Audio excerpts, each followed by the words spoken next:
లో నుంచి రోమిలకు రాసిన పత్రిక 12వ అధ్యాయము 11వ వచనం.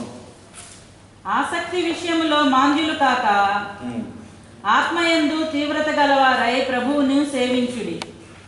దేవుడి వాక్యమును దీవించును గాక. అందరూ బైబిల్ తెరిచి చూసారా వచనాన్ని? సార్ అందరూ కలిసి వచనాన్ని చదువుకుందాం. ఆసక్తి విషయములో మాంద్యులు కాక ఆత్మయందు తీవ్రత గలవారై ప్రభువును సేవించుడి. విశ్వాసంతో మరొకసారి చదువు.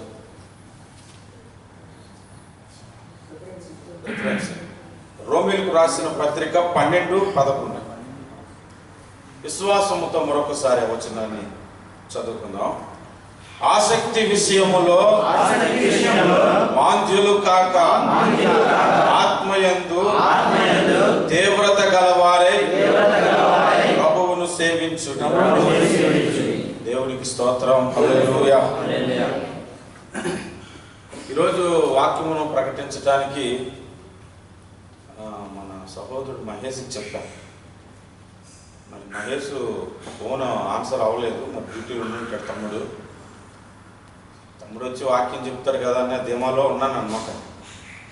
ఈరోజు బయట చర్చ్ పని, మన చర్చ్కి వేరే చర్చ్ అడగటానికి బైబిల్ సెంటర్ చర్చ్ దగ్గరికి వెళ్ళాం. నేను నా భార్య వెళ్ళి అడిగాం అన్నారు. వాళ్ళు ఒక 3 డేస్లో కాల్ చేస్తూ ఉన్నారు. అలాగే గలిలియా చర్చ్ మనం అనుకున్నాం కదా, వాళ్ళు కూడా మెసేజ్ పెట్టారు. మేము ఇంకా మీ కొరకు వెయిట్ చేస్తున్నాం, వస్తే మీకు అన్ని ప్రొవైడ్ చేయడానికి అని. ఆ పరిశుద్ధాత్మ భాషలో ఒకటి మాత్రం మాట్లాడొద్దని చెప్పారు. మిగిలినవన్నీ యాక్సెప్ట్ అయితే ఇప్పుడు ఆ ఒక్క విషయం ఏముంది, రూమ్లో మాట్లాడుకుంటాను, గదిలో కూర్చొని. ఎక్కడ ప్రేయర్ సెల్స్ ఉంటే అక్కడ మాట్లాడుకుంటాం, ప్రత్యేకమైన ప్రార్థనా కూటాలు ఉంటే అప్పుడు మాట్లాడుకుంటాం. ఎల్లప్పుడూ అదే పని కాదు కదా, మన పరిచర్యలో అదొక భాగమే, కానీ అదే పని కాదు. కాబట్టి మిగిలినవన్నీ యాక్సెప్ట్ అయితే, అంటే మ్యూజిక్ వాయించుకోవడం, ఆరాధన అంతా మేము ఎలా జరుపుకుంటే అదంతా మీకు ఓకే అయితే రావడానికి ఇష్టమే అని పెట్టాను. అలాగే వాళ్ళు కూడా ఓకే అన్నారు. మరి త్వరలోనే కలుసుకుందాం అని పెట్టారు. చూద్దాం ప్రభు చిత్తం ఏదో, ప్రభు మనల్ని నడిపిస్తారు. ఈ విషయంలో ప్రార్థించండి. దేవుడు ఒక గొప్ప ప్రణాళిక మన సంఘం పట్ల ఉన్నాడు కలిగి. నేనైతే బలంగా నమ్ముతున్నాను ఈ విషయం. సింగపూర్ దేశంలో మన సంఘమును కొండ మీద కట్టబడిన పట్టణం వలె వెలిగిస్తాం. సరే, కూర్చున్న తర్వాత ఆలోచించుకుంటున్నాను ఏ మాట చెప్తే బాగుంటుంది. సడన్గా మనోడు రాలేదు, దెబ్బేసేసాడు, ఎలాగా అలాగని చెప్పి మనం ఏది పడితే అది చెప్పకూడదు అని ఆలోచించుకున్నాను. కొన్ని కామన్ మెసేజెస్ ఉంటాయి కొన్ని బైబిల్లో. ఏం చెప్తాను, బైబిల్ తిరిగేస్తున్నాను. నేను పాటలు పాడుతూనే ఉన్నారు, తిరిగేస్తున్నాను. ఈ వచనం దగ్గర కొద్దిసేపు ఆగిపోయాను. సరే, ఈ మాటల నుంచి మనం మాట్లాడదాం అనుకున్నాను. పాటలు పాడడానికి నేను కూడా మైక్ పట్టేసుకున్నాను. దేవునికి స్తోత్రం. హల్లెలూయా. చదవబడిన లేఖన భాగము మనకి ఒక ప్రాముఖ్యమైన విషయాన్ని తెలియపరుస్తుంది. అదేంటంటే ఆసక్తి విషయములో మాంద్యులు కాక అన్నాం. అంటే మీరు ఆ మాటను మీరు శ్రద్ధగా ఆలోచించండి. ఒకప్పుడున్న ఆసక్తి కొంతమంది జీవితంలో అది తగ్గిపోతూ ఉంటుంటుంది అన్నమాట. ఒకవేళ ఎవరికి కూడా ఆసక్తి విషయంలో తగ్గిపోకుండా అది అలాగ పెరిగిపోతూ ఉందనుకోండి, బైబిల్లో ఈ మాట అబద్ధమైపోతుంది. అర్థమైందని చెప్పింది. మనకి ఎప్పుడూ ఒకే విధమైన ఆసక్తితో మనం కొనసాగలేం. కొన్నిసార్లు డిసప్పాయింట్స్ ఉంటాయి మన జీవితంలో. కొన్నిసార్లు నేనేమనుకున్న దేవుడు చేయట్లేదు కాబట్టి ఒకసారి ఎల్లు మానేసి దేవుని మీద అలిగేద్దాం అని కూడా అనిపిస్తుంది. కొన్నిసార్లు ప్రార్థన జీవితం మీద మోకాళ్ళు వేసి ప్రార్థన చేయకూడదు. ఏంటి ప్రభు ఎన్నిసార్లు అడిగినా అవ్వట్లేదు, నీకు ఇష్టమైనది లేదు మానే అని కూడా ప్రభుత్వం చెప్పాలనిపిస్తుంది. నేను ప్రభుత్వం చాలాసార్లు అలాంటి విషయాలు చెప్పాను. ఇంతకీ ఇస్తావా ఇవ్వవా అని కూడా అడిగిన రోజులు ఉన్నాయి అన్నమాట. ఇవ్వనని ఒక మాట చెప్పేస్తే కాము ఊరుకుంటాను కదా ప్రార్థన చేయటం, ఆ విషయం మీద ప్రార్థన చేయకుండా అని ప్రభువుని అడిగిన దినాలు ఉన్నాయి. చాలా సమయాల్లో చాలా సందర్భాల్లో మనం ఆసక్తి విషయంలో సన్నగిల్లుతుంటాం మాట, కొద్దిగా వెనకడుగు వేస్తుంటాం అన్నమాట. అందుకనే పరిశుద్ధాత్మ దేవుడు ఆ విషయంలో మనం వెనక్కి వెళ్ళిపోకుండా ఆత్మయందు తీవ్రత గలవారై ముందుకు కొనసాగమని ఈ వచనమును దేవుడు రాయించాడు. దేవునికి స్తోత్రం. ఇంతకీ ఈ మాట ఏ సందర్భంలో చెప్పాడు? ఎప్పుడైనా బైబిల్ చదివినప్పుడు, బైబిల్ను మనం ధ్యానం చేస్తున్నప్పుడు ఏ సందర్భంలో ఆ మాట చెప్పాడో మనం నేర్చుకోవాలి. అది చాలా ప్రాముఖ్యమైనటువంటి విషయం. దేవునికి స్తోత్రం. కొన్ని సందర్భాల్లో అబ్రహామును గురించి చెప్పిన మాటలు మనం బలంగా నమ్మేస్తే జరగవు. అబ్రహాముకి దేవుడు ఒక ప్రత్యేకమైన కృప ఇచ్చాడు. అబ్రహాము జీవితం వేరు, అబ్రహాము నమ్మిక వేరు, అబ్రహాము ఉన్న పరిస్థితి వేరు. కాబట్టి అబ్రహాము నమ్మవలసి వచ్చింది. మీకు విషయం తెలుసు, అబ్రహాముకు వచ్చినటువంటి శోధన నీకు నాకు రాదు. అబ్రహాముని దేవుడు పరిశోధించాడట. ఆదికాండ 22వ అధ్యాయంలో తన కుమారుని తీసుకొచ్చి బలిగా అర్పించామని దేవుడు చెప్పాడు. ఆ శోధన దేవుడు నీకు నాకు పెట్టడు. ఎందుకంటే పెడితే మనం ఇవ్వం అని దేవుడికి తెలుసు. అందుకని దేవుడు పెట్టడు. అబ్రహాముని బాగా కన్ఫర్మ్ చేసుకున్న తర్వాత ఈ శోధనలో కూడా నా కుమారుడైన అబ్రహాము, నా భక్తుడైన అబ్రహాము జయము నొందుతాడనేది కన్ఫర్మ్ చేసుకుని అబ్రహాంకి పిలిచాడనమాట. కాబట్టి కొన్ని విషయాలు ఏ సందర్భాల్లో రాయబడ్డాయో తెలుసుకోవాలి. మీరు చూడండి, ఈ 12వ అధ్యాయంలో మనం మొదటి నుండి చదువుకుంటూ వస్తే 3వ వచనం దగ్గర నుంచి మనం చూద్దాం ఒకసారి. తను తాను ఎంచుకొనదగిన దానికంటే ఎక్కువగా అక్కడ మాట మీరు ఆలోచించారంటే అసలు పూర్తిగా తగ్గించుకోమని అర్థం కాదు. అలాగని బాగా హెచ్చించుకోమని అర్థం కాదు. అంటే నీ స్టాండర్డ్ ఏంటో, నీ లెవెల్ ఏంటో దాని ప్రకారంగా నువ్వు మాట్లాడు, దాని ప్రకారంగా నీవు జీవించు అని అర్థం అన్నమాట. మనం చదువుకునేదేమో తక్కువ, మన మాటలేమో కోటలు దాటితే అంటారు. కొంతమంది మంచి హై స్టాండర్డ్స్ ఉన్నా కూడా బయటికి కనబడకుండా మరీ తగ్గించేసుకుంటారు. అది కూడా కరెక్ట్ కాదనే లేఖనం చెబుతుంది. కాబట్టి అక్కడ చూస్తే తన్ను తాను ఎంచుకున్న దానికంటే ఎక్కువ ఎంచుకొనక దేవుడు ఒక్కొక్కరికి విభజించి ఇచ్చిన విశ్వాస పరిమాణ ప్రకారం తాను స్వస్థ బుద్ధి గలవాడొకటకై తగిన రీతిగా తన్ను ఎంచుకొనవలనని నాకు అనుగ్రహింపబడిన కృపను బట్టి మీలో ఉన్న ప్రతివానితోనూ చెప్పుచున్నాను. దేవుడు నీకు ఒక కృప ఇచ్చాడు, నీకు ఒక ఆలోచన ఇచ్చాడు, నీకు ఒక టాలెంట్ ఇచ్చాడు. ఆ విషయంలో నీవు హెచ్చించుకోవాలి, అంతకంటే ఎక్కువగా హెచ్చించుకోకూడదు. అది దాని అర్థం. ఇప్పుడు ఒక తబలా వాయించే వ్యక్తి ఉన్నాడు, ఆయనకు బాగా వచ్చు తబలా కొట్టడం. ఇంకో వ్యక్తి ఉన్నాడు, ఏదో అటు ఇటు దెబ్బలేస్తాడు కానీ పెద్దగా రాదు అనుకోండి. ఇప్పుడు ఇద్దరున్నారుగా. అప్పుడు బాగా వచ్చిన వాడు ఏం చేయాలి? దాన్ని టేక్ కేర్ తీసుకోవాలి. ఒక పాటకి వాడికి ఇచ్చి నేర్పించాలి. మిగిలిన పాటలు ఆరాధనకు ఇబ్బంది లేకుండా అతడు ఆ తబలాను వాయించాలి. తబలా ఆర్టిస్ట్ బాగా బాగా వచ్చి కూడా ఎందుకన్నా మీరు ఎలాంటన్నా అని మరీ తగ్గించుకోకూడదు. అది ప్రాబ్లం. బాగా పాటలు పాడగలిగిన వాళ్ళు ఉంటారు. బ్రదర్ మీరు పాట పాడండి, మీ వాయిస్ బాగుందని మనం మైక్ ఇచ్చాను కదా, అది పాడుతున్నారు కదా, నా బాగానే అని మరీ తగ్గించుకోకూడదు. అలాగని అసలు పాటలే రావు, మనం ఏమో చదువుకుంటూ వెళ్ళిపోతాం, నేనే పెద్ద సింగర్ని అనిసుకోకూడదు. చూసారా, చాలా జాగ్రత్తగా మనం ఆలోచించాలి. అందుకే తన్ను తాను ఎంచుకొనదగిన దానికంటే ఎక్కువ ఎంచుకొనక అన్నాడు. ఈ వచనాన్ని నా హృదయంలో చాలా లోతుగా నాటుకున్నాను. నేను చెప్తున్నా, సంఘంలో నేను మీకులాగే పాటలు పాడడానికి వచ్చి మధ్యలో నిల్చుంటే ఒకసారి అరే టీషర్ట్లు వేసుకుని పాటలు పాడడానికి వెళ్తాడట, దరిద్రుడా బయటకు రాను. అలా అనగానే చాలా బాధ అనిపించింది, మనసులో అనిపించింది, ఇంకెప్పుడు పాటలు పాడడానికి నిల్చోకూడదు. ఆయన నేను ఆధ్యాత్మికంగా ఎదుగుతున్నప్పుడు సైతాను వాడి ద్వారా మాట్లాడాడని నేను ఎందుకు అనుకోకూడదు అనుకున్నాను. ఇంటికి వచ్చేసాను, ఇప్పుడు ఆడి మాట వినేదో అని చెప్పి చెట్లు వేసుకుని వెళ్ళడం మొదలుపెట్టాను. పాటలు పాడేది. పాటలు పాడేటప్పుడు బ్రదర్ మీరు అనుకుంటాడు మీ గొంతు పెడతాను ఒక ఆయన. సరే అని ఇంక వెనక్కి వచ్చేసాడు.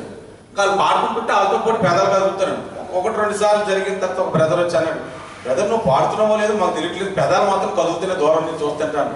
బాబు నేను పాడుతున్నాను రా బాబు, మైకోలేదు ఇక్కడ వెనకం పెట్టేశారు అని చెప్పుకునేవాళ్ళు. అయినా నేను ఎప్పుడు దాన్ని మన స్టాండ్ ఇదే అనుకున్నాను. వాళ్ళు ఎలా పాడుతున్నారో బాగా విని పాటలు పాడటం నేర్చుకున్నాను. ఇప్పుడు కొద్దిగా పర్వాలేదు, మరీ పెద్ద కాదు, సింగర్ కాదు, కానీ పర్వాలేదు, ఎలాంటి పాటనైనా ఆ టైంకి అలా కలిపేస్తాను. దేవునికి స్తోత్రం, హల్లెలూయా. కాబట్టి డిసప్పాయింట్స్ వస్తాయి, ఎంకరేజ్మెంట్స్ వస్తాయి. డిసప్పాయింట్స్ వచ్చే మాటలు మీకు తగిలినప్పుడు అప్పుడు మీకు మీరే బలము తెచ్చుకోవాలి. ఎంకరేజ్ చేసేటప్పుడు నేను నా అంతటో లేడని మాత్రం మీరు ఎప్పుడు అనుకోకండి.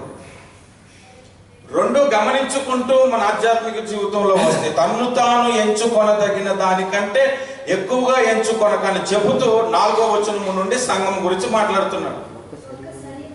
ఒక్క శరీరములో మనకు అనేక అవయములు ఉండినను ఈ అవయములన్నిటికీ ఒకటే పని ఎలాగూ ఉండదో అలాగే అనేకులమైన మనము క్రీస్తులో ఒక శరీరముగా ఉండి ఒకరికొకరము ప్రత్యేకముగా అవయములమై ఉన్నాము. చూసారా, ఇప్పుడు అవయవాలన్నిటికీ ఒకటే పని. ముక్క అన్నదనుకో, ఎప్పుడు నేనైనా వాసన పీల్చేది, నోరా నువ్వు పీల్చు అని అన్నదా అందో, దాని పని అయితే. నోరు ఎప్పుడు నేనేనేట్రా వాగేది, కాసేపు చేత్తో మాట్లాడు అంటే చేత్తో మాట్లాడడం తెలుసా? మా నాన్న ఒకప్పుడు అన్నవాడు, రే నా పెద్ద కొడుకు చెప్పాలంటే నోటితో మాట్లాడు, చేతితో మాట్లాడతాడు జాగ్రత్త. అలాగే నిజంగా అలాగే ఉండేవాడిని ఒకప్పుడు. ముందు మాట్లాడడం కాదు, ముందు కొట్టేసిన తర్వాత మాట్లాడితే వెంటనే ఒక పద్ధతి ఉండేది మొదలు. అలాగే ఎప్పుడు కూడా నోరు కాసేపు నువ్వు మాట్లాడిన చేతికి చెప్పదు.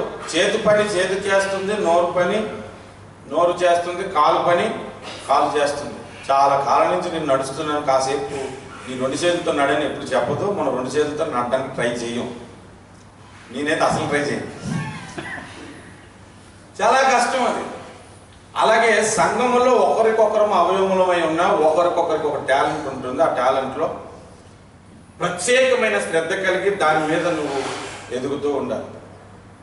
నేను సేకరణకి అనౌన్స్మెంట్స్ ఇచ్చినప్పుడు సేకరణ అనౌన్స్మెంట్ చేసుకొని చాలా కాలం కిందట ఇక్కడ నిల్చొని ఒక మాట చెప్పారు కదా, కొందరికి పాటలు పాడే టాలెంట్ ఉంటుంది, కొందరికి వాక్యం చెప్పే టాలెంట్ ఉంటుంది, కొందరికి వాయిద్యాలు వాయించే టాలెంట్ ఉంటుంది.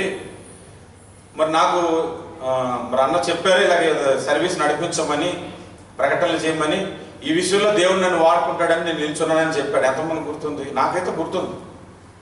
సంఘంలోనే ఎప్పుడైనా ఇలా కింద మన బ్రదర్ సాక్ష్యం చెప్పినట్టు బయటకు వెళ్ళాను కాబట్టి అది నాకు గుర్తుంటుంది, కానీ సాక్ష్యం చెప్పిన ఏం చేసినా ప్రతిదీ గుర్తుకుంటుంది నాకు. అంత తొందరగా మర్చిపోను నేను. మాత్రం ప్రతి అంశాన్ని కూడా గుర్తుపెట్టుకుంటాను, ఎందుకంటే ప్రసంగాలు అప్పుడు వాయించటాను. హల్లెలూయా. కాబట్టి ప్రతి విషయంలో మనం అలా కిందకు వస్తూ చూస్తుంటే మీరు చూడండి 7వ వచనం కూడా, మనకు అనుగ్రహింపబడిన కృప చొప్పున వేరు వేరు కృపావరములు కలిగిన వారమై ఉన్నాము గనుక అన్నాడా. మనకేమవబడ్డాయి? మీరు ఆ కృపావరం కింద చదవండి, అక్కడ స్వస్థత అనే కృపావరం ఉండదు, అద్భుతాలు చేసే కృపావరం గురించి అక్కడ ఉండదు.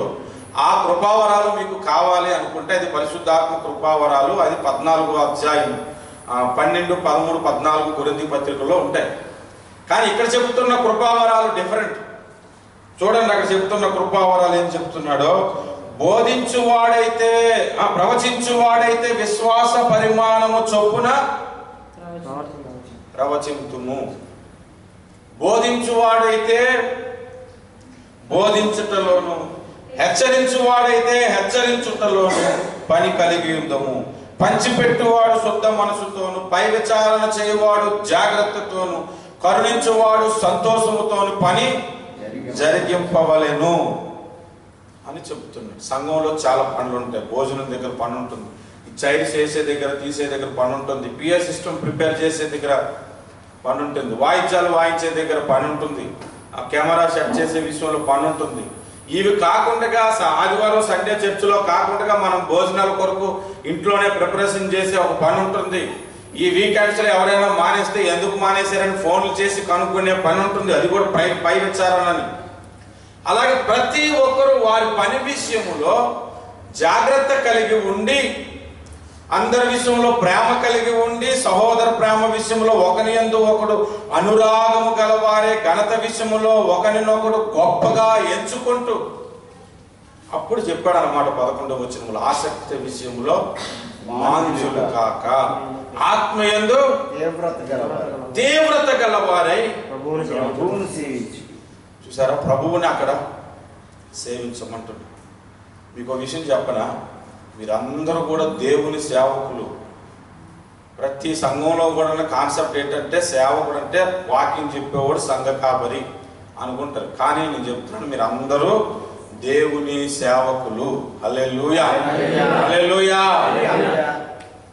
కాబట్టి నా పని ఏదో నాకు ఉంది, మొత్తం కంట్రోలింగ్ నా మీద ఆధారపడి ఉంది. మొత్తం సంఘం మీద బోధించే విషయాలు, మిమ్మల్ని ఆధ్యాత్మికంగా నడిపించే విషయంలో దేవుడు నన్ను కాపరిగా ఎంచుకున్నాడు. దేవుడు తన వాక్యమును ప్రకటించడానికి, తన వాక్య సేవకునిగా నన్ను ఎంచుకున్నాడు. కానీ సంఘములో అన్ని పనులు నేనే చేయటానికి కాదు,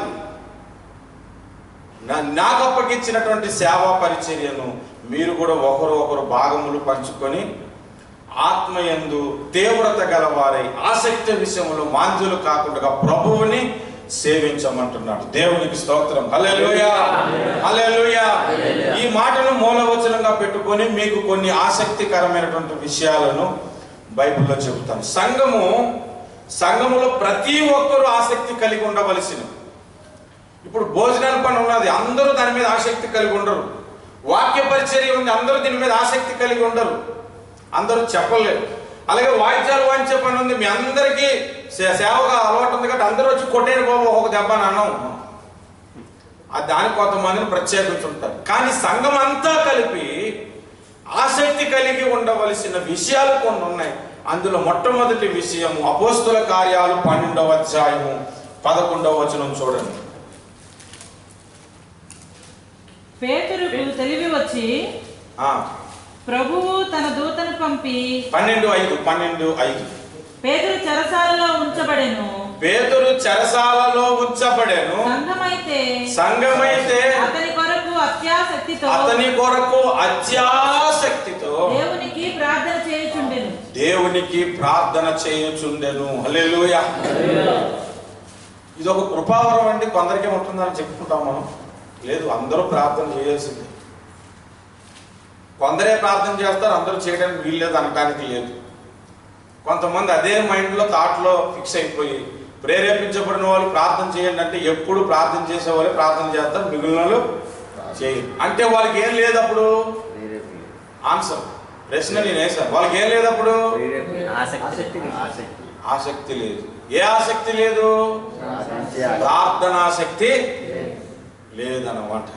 కానీ మనం చదువుకున్న మూలవచనములో ఏమని రాయబడి ఉంది? సంఘము అత్యాసక్తితో ప్రార్థన చేశారు, అత్యాసక్తితో.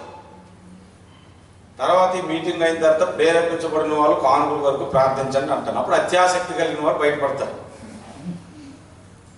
హల్లెలూయా, హల్లెలూయా. కొన్ని సంఘాల్లో ప్రార్థన చేయడానికి ఎవరో ఒకరు ముందుకు రండి అనగా ఓ 10 మంది ముందుకు వచ్చేది, ఎవరికి పోవాలో తెలియదు. మన సంఘంలో ఒకరు కూడా రావట్లేదు. దేవునికి స్తోత్రం. ఈ విషయంలో దేవునికి స్తోత్రమా?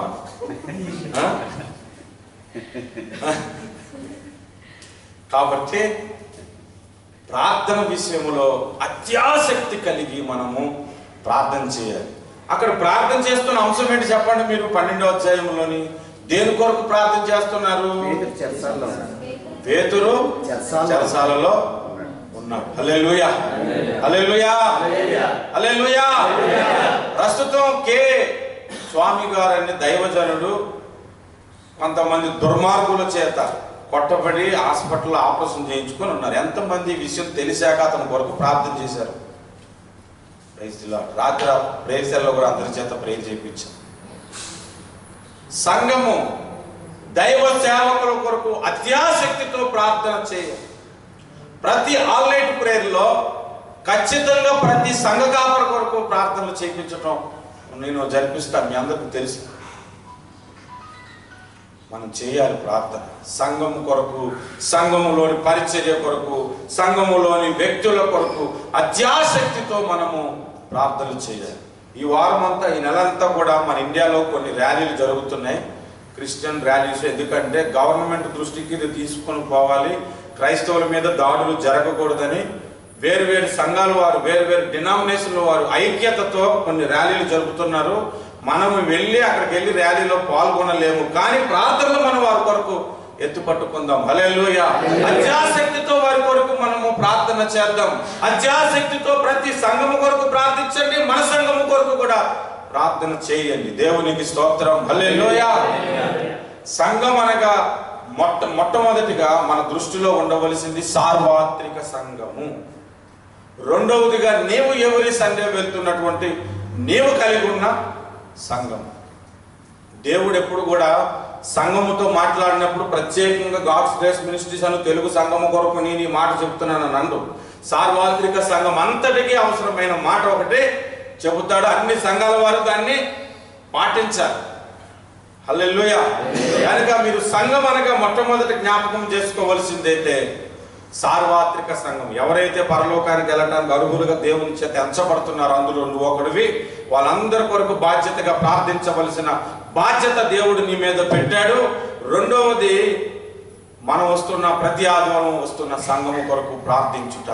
ఈ ప్రార్థన విషయంలో అత్యాసక్తితో ప్రార్థన చేయాలి. దేవునికి స్తోత్రం. హల్లెలూయా. ఇది మొట్టమొదటి విషయం. రెండవ విషయం చూద్దాం మనం బైబిల్ గ్రంథంలో నుంచి. అది అపోస్తుల కార్యాలు 17వ అధ్యాయము 11వ వచనం. వీరు దెస్సలోనికలో ఉన్న వారి కంటే గనులై ఉండిరి. వీరు దెస్సలోనికలో ఉన్న వారి కంటే గనులై ఉండిరి.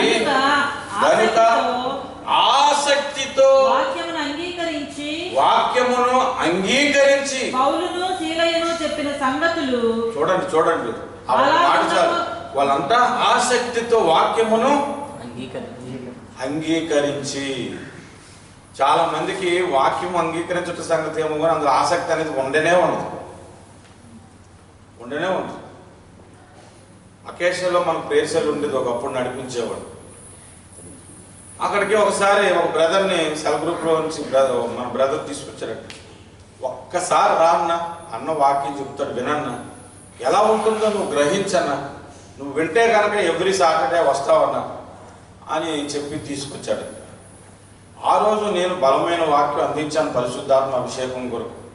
అందరూ పరిశుద్ధాత్మ చేత నింపబడ్డారు, మంచి ప్రార్థనలు చేశారు, ఒక్కొక్కరు మొఖాలు వెలిగిపోయాయి. అంత వాక్యం పంచినందుకు, దేవుడు నడిపించినందుకు నా ముఖం కూడా వెలిగిపోయింది. ఆ రోజు వచ్చినటువంటి ఆ సహోదరుడు, నాకు అసలు వాక్యం నచ్చలేదన్నా అన్నాడంట. విన్నారు అర్థం అది. అప్పుడు అక్కడ ఆ బ్రదర్ని తీసుకొచ్చిన సహోదరుడు నాకు అన్నాడు, అన్న చాలా రోజుల నుంచి ప్రయత్నించి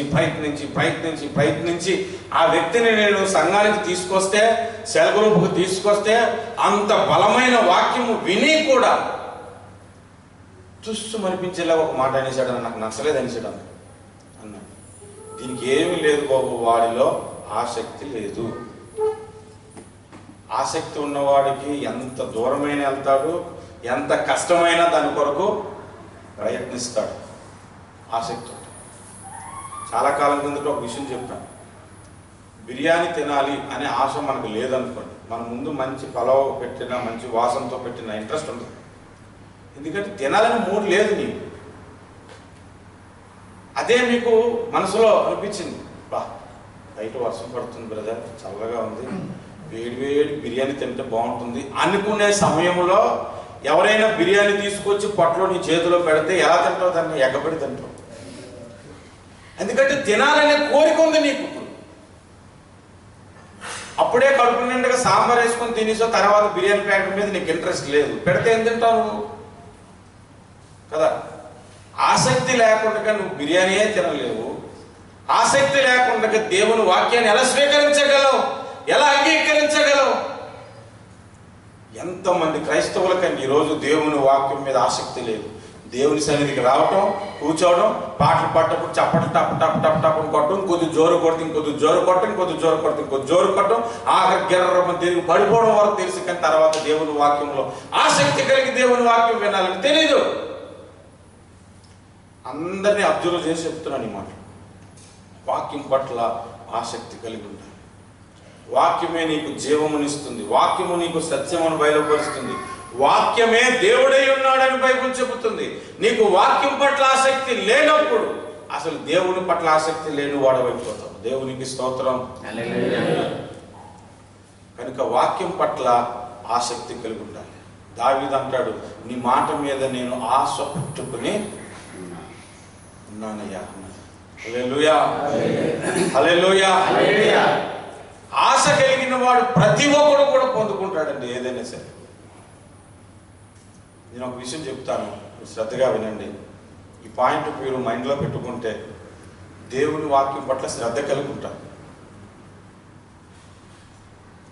వాక్యము దొరుకుతున్న సంఘము 10 కిలోమీటర్ల దూరం ఉన్న ఆసక్తి కలిగిన వాడు 10 కిలోమీటర్ల దూరం ప్రయాణం చేసి వాక్యాన్ని వింటాడు. ఆసక్తి లేని వాడి పక్కింటిలోని వాక్యము దొరుకుతున్న సంఘం ఉన్నా ఇలా లేచి ఆ పక్క మాత్రమే వింటాడు. అది మీరు గుర్తుపెట్టు. వాక్యాసక్తి కలిగిన వాడు ఎంత దూరమైన దేవుని మాటలు వినటానికి వెళ్తాడు. అంత దూరమా అని అనుకోడు. నేను ఒకసారి మా అమ్మకు ఫోన్ చేశాను. సుబ్బలక్ష్మి కళ్యాణ మండపంలో మీటింగ్స్ జరుగుతున్నాయంట. మా అమ్మ ఆటోలో వెళ్తుంది. ఫోన్లో మాట్లాడుతున్నాను. ఏంటమ్మా సౌండ్ అంటే ఆటోలో ఉన్నాను నాన్న అంది. ఎక్కడికి వెళ్తుందంటే సుబ్బలక్ష్మి కళ్యాణ మండపంలో మీటింగ్ జరుగుతున్నారా, అక్కడికి వెళ్తున్నానని చెప్పింది. ఎందుకమ్మా నీ కాలు నొప్పులు కదా, అంత దూరం ఎందుకు వెళ్ళటం, ఇంట్లో ఎలాగ మనకు ఉన్నాడు కదా, వాకింగ్ చెప్తాడు, ఆదివారం వింటున్నాం, కూటాలు ఉంటున్నా కదా. అక్కడంటే లేదురా, నేను వెళ్ళాను, చాలా బాగా చెప్పాడు పాస్టర్ గారు, ప్రార్థన చేసుకున్నాను, రేపు కూడా రావాలంటే కాలు నొప్పులు సంగతి దేవుడు ఎరుగు ముందు ఆ మాట వినడానికి వెళ్ళాలనిపిస్తుందని చెప్పింది. కొంతమందికి మా అమ్మకి ఎంత కాలు నొప్పులు తెలుసు, 10 నిమిషాలు ఎక్కువసేపు నడలేదు. అన్నీ బాగానే ఉంటాయి. బస్సు మిస్ అయిపోయినా, మన వెహికల్ మిస్ అయిపోయినా, బస్సు ఎక్కి రావడానికి అవకాశం ఉన్నా కూడా రాదు. మన చర్చకు వచ్చే ఒక సహోదరుడే 3 వారాల క్రిందట ఇక్కడ లేడు కాబట్టి ధైర్యంగా చెప్తున్నాడు. ఎందుకంటే భయమని కాదు, మానేస్తాడని నాకు ఏం లేదు. ఎలాగ యూట్యూబ్ ఓపెన్ చేసి మెసేజ్లు విండు, అది కూడా తెలిసిన. మణిబాబుకు ఫోన్ చేశాడు, బస్సు వెళ్ళిపోయింది ఏంటంటే నువ్వు ఫోన్ చేస్తానని వెంటనే కనుక్కుంటే అప్పుడే పెంజూరుకి బస్సు దాటి పెంజూరు దగ్గర బస్సు ఎక్కితే ఇక్కడికి ఎంతసేపు అండి జర్నీ. మిస్ అయిపోయాడు, రావచ్చు కదా. మిస్ అయిపోయిందా, అయితే సరేనండి పోవటం ఉండిపోతాను అవుతాను అన్నాడు. ఉండిపోవడం ఏంటంటే నాకు వెళ్ళగలుగుతాను అంటే ఏ లేదు, ఆసక్తి లేదు. ఇట్లాంటి వాళ్ళు ఉంటారు. ఇట్లాంటి వాళ్ళు మానేసినా నాకు చిన్న బాధ కూడా ఉంటుంది. ఎందుకంటే ఆసక్తి లేదు. ఎంతకాలం అని వాక్యం పెట్టి బోధించాలంటే వాళ్ళకి అసలు బైబిల్ చదువు చదువు చదువు చదువు అని మాట కొన్ని కోట్ల సార్లు చెప్పినా కూడా అసలు బైబిల్ తెరిచి చదివే అలవాటే లేకపోతే, ప్రార్థన చేయి ప్రార్థన చేయి ప్రార్థన చేయని చెప్తున్నా కూడా ప్రార్థన మీద అసలు ఆసక్తే కలగకపోతే ఎంత కష్టం ఉంది. ఒక దైవజనుడు అన్నాడు, ఆసక్తి లేని వాడిని దేవుడు కూడా ఆస్వాదించలేడంట. నిజమైంది. దేవుడు ఆశీర్వదిద్దామని ఎవరిని చూస్తాడు తెలుసా? ఆశ కలిగిన వారిని. హల్లెలూయా, హల్లెలూయా. మూడవ విషయం చెప్తాను, మీరు బైబిల్ నుంచి చూడండి. నిర్గమకాండము 18వ అధ్యాయము 21వ వచనము. అవసరమైన మాటను మాత్రమే మీరు చదవండి. మరియు నీవు ప్రజలందరిలో సామర్థ్యము దైవభక్తి, సరిగ్గా చదువు.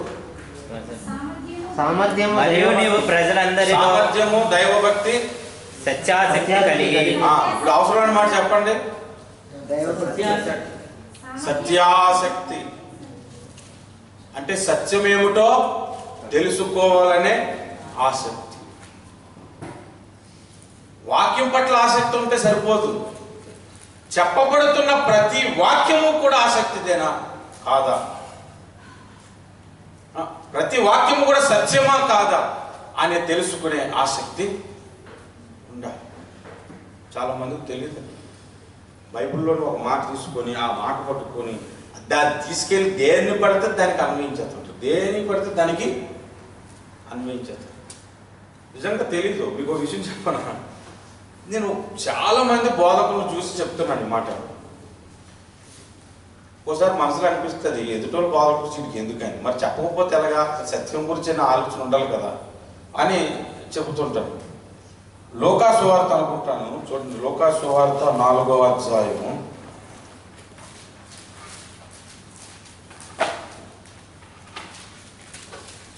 యేసు ప్రభు బాప్తిసం తీసుకున్న తర్వాత జరిగిన ఒక సంఘటన.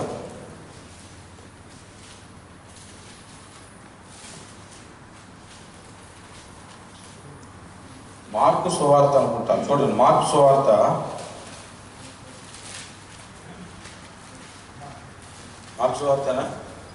బాప్తిసం పొందిన తర్వాత పరిశుద్ధాత్మ చేత అతడు కొనుపోబడెను, లేదా పరిశుద్ధాత్మ చేత నడిపింపబడెను, లేదా పరిశుద్ధాత్మ చేత త్రోయబడెను అనే మాటలు ఉంటాయి. లోకా సువార్త కానీ మార్కు సువార్త రిఫరెన్స్ చెప్పు.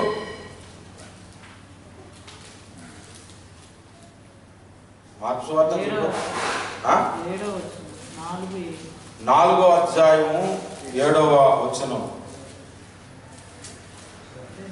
కాదు, దాని బదులు నేను మత్తయి సువార్తను తీసి చెప్పుకుంటాను సంతోషంగా. చూడండి, మత్తయి సువార్త 4వ అధ్యాయము 1వ వచనం. అప్పుడు యేసు అపవాది చేత శోధించబడుటకు ఆత్మ వలన అరణ్యమునకు కొనుపోబడెను. పరిశుద్ధాత్మ చేత యేసు ప్రభు ఎలా వెళ్ళిపోయాడు? ఎక్కడికి వెళ్ళాడు? అరణ్యానికి వెళ్ళాడు. ఎందుకు వెళ్ళాడు? అపవాది చేత శోధించబడట. కొంతమంది పరిశుద్ధాత్మ చేత నడిపింపబడతారట. పరిశుద్ధాత్మ దేవుడు వస్తారా స్వస్థతలు చేయడానికి, అద్భుతాలు చేయడానికి అని. నేను చెప్తున్నాను, పరిశుద్ధాత్మ దేవుడు ఫస్ట్ మిమ్మల్ని తీసుకెళ్ళేది ఎక్కడికంటే శోధనలు జయించడానికి టెస్ట్ పీస్ లాగా మిమ్మల్ని ముందు అక్కడ తీసుకెళ్తాడు. దేవునికి స్తోత్రం. మాకు జాబ్ చేసాము అనుకోండి, దానికి ముందు ఒక టెస్ట్ జరుగుతుంది కదా, అది కరెక్టా కాదని. పరిశుద్ధాత్మ దేవుడు చేసే మొట్టమొదటి పని అది. బాప్తిసం పొంది వచ్చిన తర్వాత ఈ రోజు నుంచి నువ్వు భాషను మాట్లాడేస్తే, ఈ రోజు నుంచి నీకు స్వస్థత వరం ఉంది, ఇవన్నీ ఏమవు. అసలు నువ్వు విశ్వాసగా బలపడటానికి ముందు నిన్ను శోధించబడటానికి పరిశుద్ధాత్మ దేవుడు కొనుక్కోతాడు.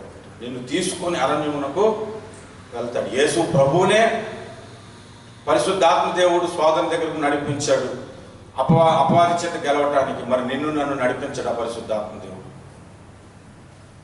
ఏదో ఒక వచనం తీసుకొని దాని మీద సిద్ధాంతం చేసేయకూడదు. ఏదో ఒక వచనాన్ని చదివి దాని మీద మొత్తం పునాది కట్టేయకూడదు. కొంతమంది పాస్టర్లో ఈ రోజుకి కూడా యేసు ప్రభువుని గురించి హైందవులు ఒక ప్రశ్న వేస్తారు.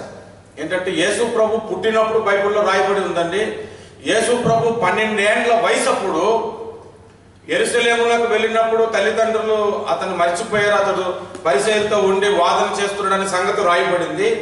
ఆ తర్వాత యేసు ప్రభు 30 సంవత్సరాలప్పుడు బాప్తిసం పొందుట గురించి రాయబడి ఉంది. ఈ మధ్యకాలంలో యేసు ప్రభు ఎక్కడికి వెళ్ళాడు, యేసు ప్రభు గురించి బైబిల్లో ఎందుకు రాయబడలేదు, ఎక్కడికి వెళ్ళాడో నీకు తెలియదు కాబట్టి నేను చెబుతాను. ఆ సమయంలో యేసు ప్రభు హిమాలయాలకు వచ్చాడని చెప్తాడు. తెలుసా మీకు? ఇలా పాస్టర్లు కూడా బైబిల్ పట్టుకొని ఒక ఆయన దానికి ఆన్సర్ చెప్తున్నాడు అన్నమాట, డిబేట్ పెడితే. ఏమన్నా చెప్తున్నాడంటే, నిజమే బైబిల్లో రాయబడలేదు, దేవుని కొరకు ఆయన ఏ కార్యాలు చేశారో అవి మాత్రమే రాయబడ్డా, అన్ని రాయ అవసరం లేదు అని అన్నట్టు. ఆ దేవుని కొరకు చేసే అద్భుత కార్యాలన్నీ కూడా హిమాలయాలకు వచ్చి మా స్వామి దగ్గర నేర్చుకుని వెళ్ళిపోయాడు. చెప్పండి. ఇప్పుడు వాళ్ళ సంగతులు పాస్టర్ గారికైనా తెలియాలి కదా, యేసుప్రభు ఎక్కడున్నాడు, ఆ తర్వాత ఎక్కడున్నాడు యేసుప్రభు. లోకా సువార్తలో రాసి ఉంది, బైబిల్లో లేదని అంటున్నారు కొంతమంది. లోకా సువార్త 4వ అధ్యాయం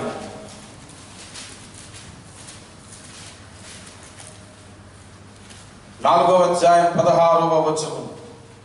తరువాత తాను పెరిగిన నజరేతునకు వచ్చెను.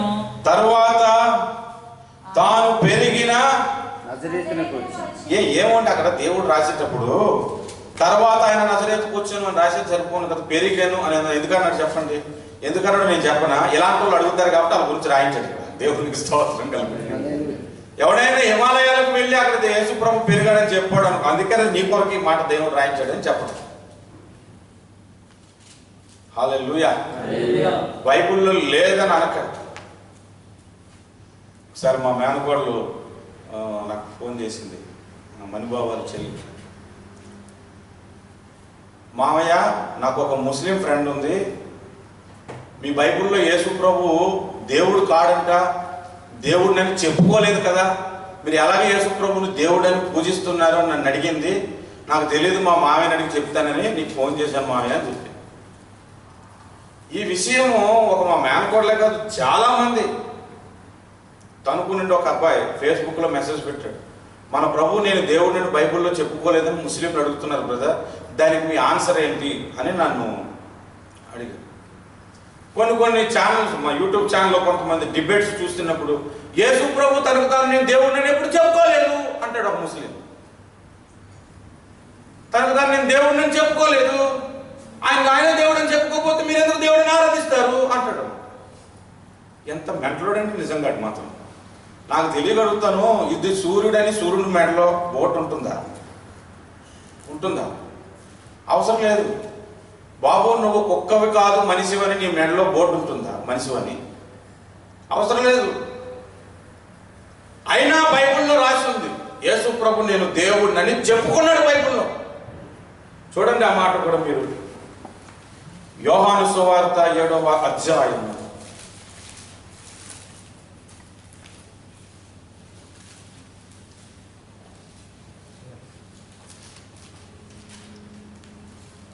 7వ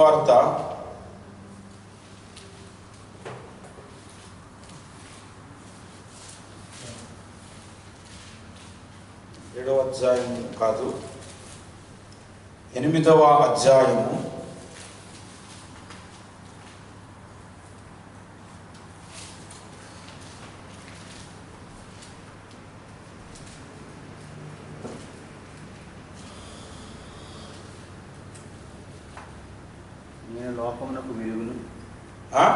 నేను లోకమునకు వెలుగును.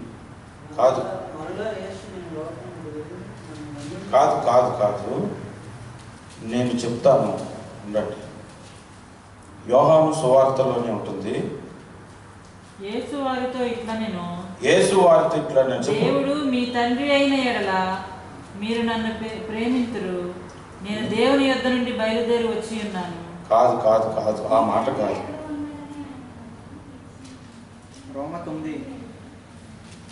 రోమా 9 వచ్చిన ముస్లింలు చూపెడితే ఏం చెప్తారు తెలుసా? అది అపోస్తుడైన పౌలు యేసు ప్రభు సర్వాధికారి అయిన దేవుడై ఉన్నాడని అన్నాడు, కానీ యేసు ప్రభు తనకు తాను నేను దేవుడిని చెప్పుకోలేదని కూడా అంటాడు. అపోస్తుడైన పౌలు రోమాపత్రిక 9వ అధ్యాయంలో చెప్పాడు, సర్వాధికారి అయిన దేవుడై ఉండి అనే మాట చెప్పాడు. కానీ ఇక్కడ అధికారికి వచ్చిన సమస్య, యేసు ప్రభు నేను దేవుడిని చెప్పుకోలేదు అని అంటున్నారు అన్నమాట. చూడండి 10వ అధ్యాయం 32వ వచనం.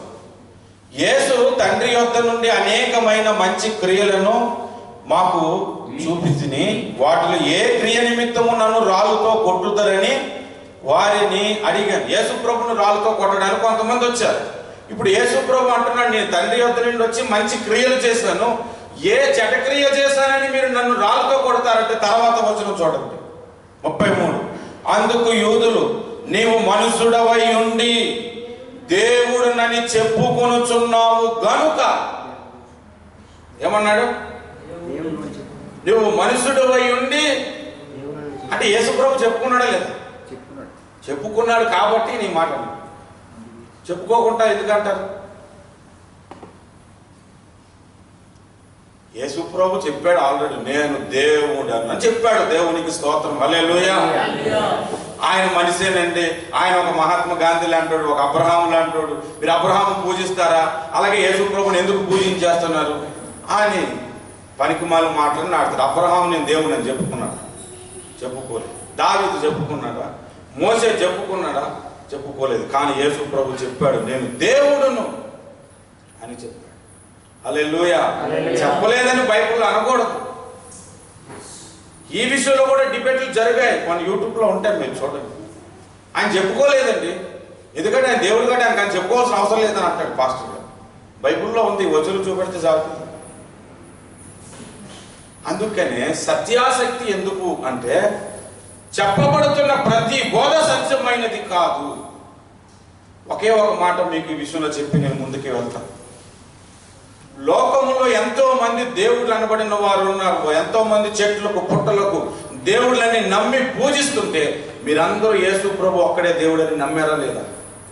ఇంకా నమ్మలేదా? నమ్మకపోతే చెప్పండి, మీకు మళ్ళా రీఫ్రెష్గా సువార్త చెప్పి బాప్తిసం ఇచ్చేద్దాం. మీరందరూ యేసు ఒక్కడే దేవుడు, మిగిలినవన్నీ కాదని నమ్మేసి.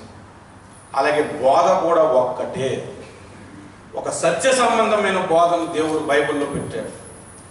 దానికి భిన్నముగా సాతాను విపరీతమైన అబద్ధ బోధలు ఎన్నో కలుగు చేసేశాడు.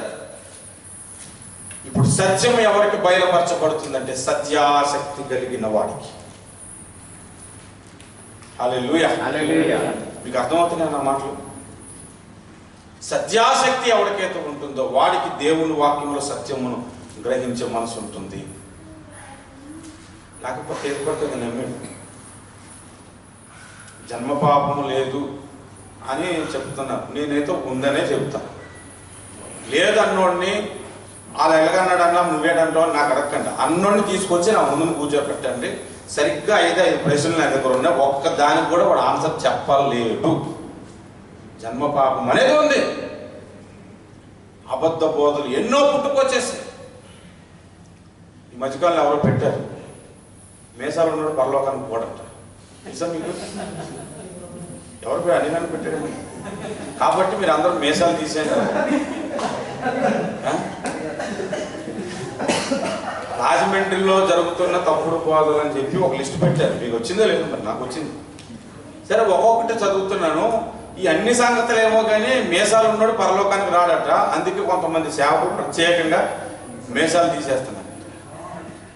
పొరపాటున ఒకరోజు స్టైల్గా ఉంటుంది, కుర్రోడ్లా కనబడుతుంది కదా, మేసాలు తీసి తేటలా తయారా ఉంది ఆవిడ.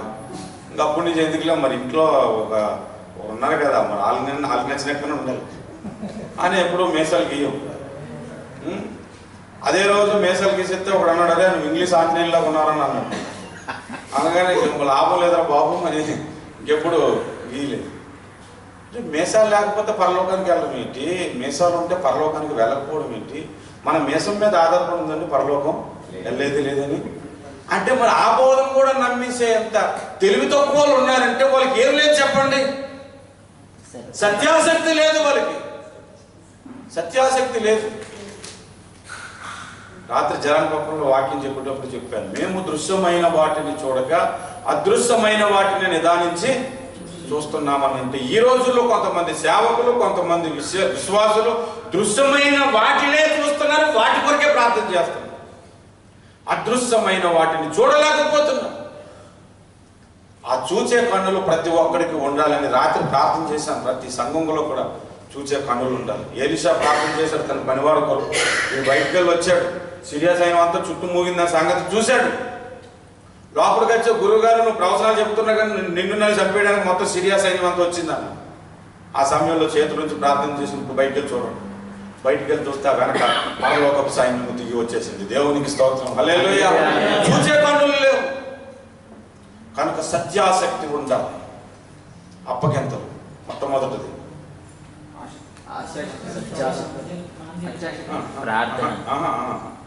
అప్పగింతలు అని చెప్పాను కదా. ఇందులో మొట్టమొదటి పాయింట్ ఏం చెప్పాను? ఆసక్తి విషయం. అత్యాసక్తి. ఏ ఆసక్తి అది? ప్రార్థనాసక్తి. హల్లెలూయా. రెండవది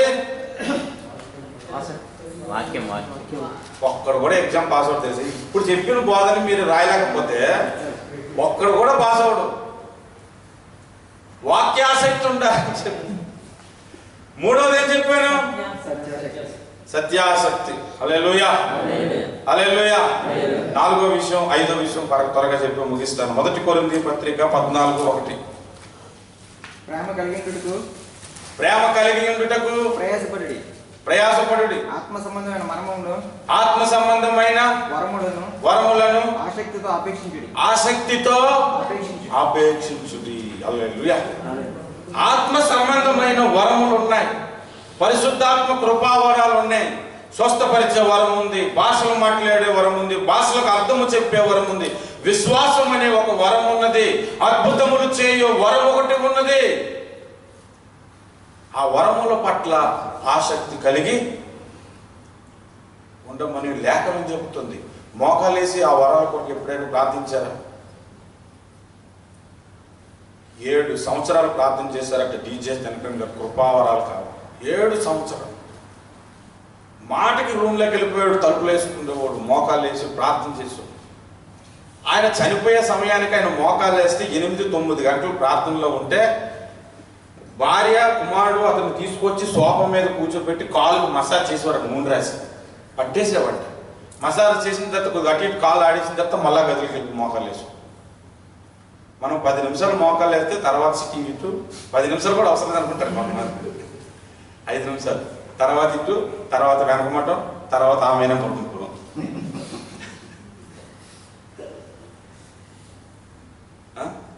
7 సంవత్సరాలు ప్రార్థిస్తే దేవుడు వచ్చి, కుమారుడు 7 సంవత్సరాల నుంచి ప్రార్థన చేస్తున్నావు, నీకు కృపావరాలు ఇవ్వడానికి వచ్చాను అనలేదు.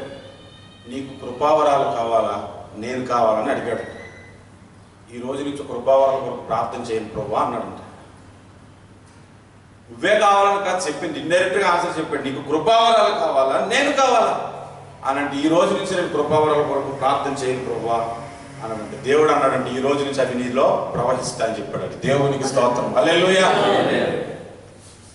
కృపావరాల కొరకు ఆసక్తి కలిగి ప్రార్థన చేయాలి. నేను ప్రభువుని అడిగాను, ప్రభా ప్రవచన వాక్యము, జ్ఞాన వాక్యమును, కృపావరములు నాకు దయచేయము. దేవుడు వాక్యాన్ని ప్రకటించి గిఫ్ట్ ఇచ్చాడు. ప్రార్థన చేయండి, ఆసక్తి కలిగి ప్రార్థించండి, ఆసక్తి కలిగి కృపావరములను అపేక్షించండి అన్నాడు. దేవుడు ఆ విషయంలో మిమ్మల్ని వాడుకుంటాడు. హల్లెలూయా. 5వ విషయం చెప్పి నేను ముగిస్తాను. అందరూ ఆ మాటను చదువుకుందాం. 1 కొరింథీ పత్రిక 15వ అధ్యాయము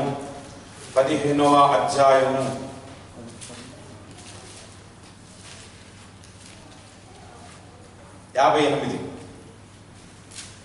అందరూ కలిసి చదువుకుందా?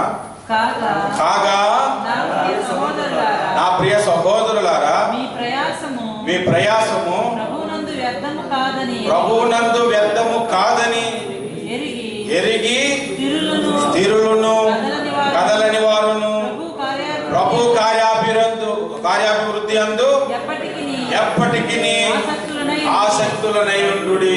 హల్లెలూయా. అంటే దేవుని ప్రతి పని విషయములో నీవు ఆసక్తి కలిగి ఉండాలంట. కొంతమంది ఉదయాన్నే ఫోన్ చేశానా, ఈరోజు నాకు డ్యూటీ లేదన్న, వంట చేయడానికి ఏమైనా రమ్మంటావా అని అడుగుతున్నారు. వచ్చేస్తున్నారు. ఆసక్తి. చాలా మందికి పరిచయంలో, మన సంఘంలో మాత్రం అన్ని సంఘాల సంగతి ఏమో కానీ చాలా మందికి చాలా విషయాలు ఆసక్తి ఉంది, నేను చూస్తున్నాను. కాకపోతే ఇక్కడ ఒక మాట మీకు చెప్పాలనుకుంటున్నాను. అదేంటంటే, మీ ప్రయాసము ప్రభువునందు ఫస్ట్ ఏంటి మీరు గ్రహించాలి, వ్యర్థము కాదు. ఒక చైర్ తీసి అలా పెడితే 10 కోట్ల రూపాయలు పరలోకం ఇస్తాడేమో, మరి 2 చేతులు తీస్తే 20 కోట్లు. హల్లెలూయా. $10 దేవుని కార్యక్రమాల కొరకు నువ్వు ఇస్తే ఇంకా అక్కడ మరి ఎంతో నేను లెక్క పెట్టలేను. విస్తారంగా దేవుడు ఇస్తాడు. ఒక మామిడి చెట్టు విత్తనం వేశారు, అది చెట్టు అయి ఫలించిన తర్వాత ప్రతి కోతకు ఎన్ని మామిడికాయలు ఇస్తుందో మనకు తెలియదు, లెక్క పెట్టలేదు. కానుక అనేది కూడా విత్తనం అనే చెప్పాడు దేవుడు. కాబట్టి మీకు ఓవర్ టైంలు చక్కగా ఉన్నాయి, కాస్త కోస్త సంపాదించుకుంటారు, ఎందుకంటే కానుకలు ఇస్తారు కాబట్టి. మీరు $2 ఇస్తేనే మీకు ఓవర్ టైం లేకుంటే $10 ఇస్తే ఇంకెలా ఉంటుంది? ఒకసారి వరుసగా $2 లెక్క పెట్టుకుంటారు అన్నమాట, ఇంత కరెక్ట్ వస్తుంది. చాలా బాగుంది. చిల్లరకి ఇబ్బంది పడట్లేదు ఇంత ముందులని చర్చి పెట్టిన కానీ నుంచి. ఎందుకంటే ప్రతిసారి ఆగటాలు మార్చాలా అని ఉన్న బాధ అనిపించింది. అన్ని 2 రోజులు బలగేస్తాం మనలో. అవన్నీ నేను ఇలా మార్చుకొని సది నాకు 4 డాలు ఇస్తాను ఉదయం స్కూల్కి. 10 డాలు ఇచ్చావు అనుకో, నా కూతురు 6 డాలు తినేసి వచ్చేస్తా ఒకసారి. అదే 4 డాలు ఇస్తే 4 డాలు తింటుంది. సో నాకు మీరు చాలా హెల్ప్ చేస్తున్నారు. కానీ దేవుని కొరకు మనం విత్తినప్పుడు దేవుడు మనలను ఆశీర్వదిస్తాడు. కాబట్టి ప్రభు కార్యములందు వ్యర్థముగా ఏది జరగదు. తర్వాత విషయం చూడండి, అది ఎరిగి స్థిరులను కదలని వారును. అది ఎరిగి ఏంటి?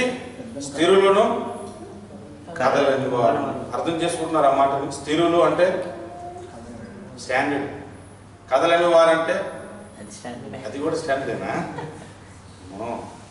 ఇప్పుడు ఎవడో వచ్చి భోజనాలు వడ్డిస్తున్నాడు, ఎట్రా వడ్డించిన పక్కన అన్నాడు, ఇప్పుడు వచ్చేవాడు నేను రాను అన్నాడంటే అది స్థిరుడా కాదా? కాదా? మీరు ఈ విషయంలో బాగా పాస్ అయ్యారు, పర్లేదు. ఎవరో ఏదో ఒక మాట అన్నారండి, ఈరోజు నేను మైక్ పట్టుకున్నాను నా పాట పాడని అన్నాడు అనుకో, స్థిరుడా కాడా? కాబట్టి ఎన్ని అవమానాలు వచ్చినా, ఎన్ని ఇబ్బందులు వచ్చినా ప్రభు పని జరగాలి జరగాలి జరగాలి జరగాలని స్థిరులను కదలని వారు అంటే సంగతులు పారిపోని వారు అని కూడా అనుకోవచ్చు. ప్రభు కార్యములందు ఆసక్తి గలవారై ప్రభువుని సేవిస్తూ ఉండాలి. హల్లెలూయా, హల్లెలూయా. 5 విషయాలు చెప్పాను, సిద్ధపాటు లేకుంటే ఎక్కువ సమయం చెప్పాను. మన ప్రభు బలం ఉంది. అందరూ కూడా లేచి నిల్చుందాం, ప్రార్థన చేస్తాం. ప్రార్థనలో అందరూ కూడా చూద్దాం. 5 విషయాలు మనం మాట్లాడుకున్నాం. ప్రార్థన విషయంలో ఆసక్తి గలవారై ఉండాలి. రెండవది వాక్యం విషయంలో ఆసక్తి గలవారై ఉండాలి. మూడవది సత్యాసక్తి కలిగిన వారై ఉండాలి. నాలుగవది కృపావరముల విషయంలో ఆసక్తి కలిగిన వారై ఉండాలి. 5వది ప్రభు పనుల యందు ఆసక్తి కలిగి ఉండాలి. ఆసక్తి విషయంలో మాంద్యులు కాక ఆత్మయందు తీవ్రత గలవారై ప్రభువును సేవించుడని బైబిల్ చెబుతుంది. ఆ మాట మీ హృదయంలో విశ్వాసంతో చదవమని మీకు అందుకే చదివించాను. ఆ మాట యందు మీరు లక్ష్యం ఉంచండి. దేవుని పనిలో మీరు పాల్గొనండి. దేవుని దీవెనలు మీరు పొందండి. ప్రభు మీ అమ్మలందరినీ కూడా దీవించి ఆశీర్వదించును గాక. ఆమేన్, ఆమేన్. ప్రభు